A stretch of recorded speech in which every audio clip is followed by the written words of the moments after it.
is one element, the most important. Peace is another one, is well connected. Then if you want prosperity, this is what you do. You have liberty, peace, and prosperity. But how are we supposed to achieve this, and why did we have such success, especially in our early history, with so much prosperity?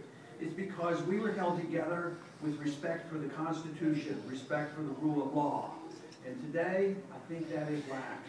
We are lax in Washington. The people have become lazy in making their representatives in Washington to hold steady through their oath of office to obey the Constitution. I am convinced in the last 30 or 40 years we have slipped dramatically because we have been careless in the people we have sent to Washington. And I believe that because of the problems that we have, we can correct our problems by only sending individuals to Washington who know and understand the Constitution and will obey their oath of office.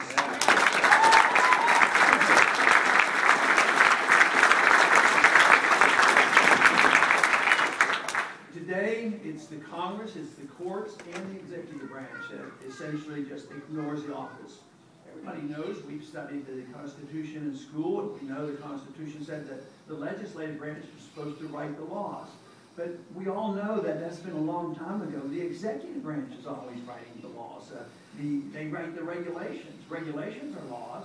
So the Congress writes vague laws, very complicated, and opens up the doors to the executive branch to write umpteen regulations that go off haywire on this and write thousands and thousands of pages of regulations that nobody can really completely understand.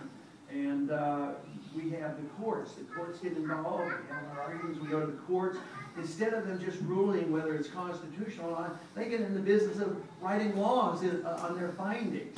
And what does the Congress do when they are supposed to meet up to their responsibility? They have responsibility, but they neglect their responsibility. They pass a lot of laws that get out of control by the executive branch and the judicial branch, but the Congress neglects the responsibility, say, in protecting sound money. The Constitution is very clear. We're supposed to have only gold and silver as legal tender. We're not allowed to emit bills of credit, which is paper money, and there's no authority to have a central bank. That is the Federal Reserve. If we had a constitutional government, we would not have a Federal Reserve that can print money out of thin air and bail out all their cronies without supervision.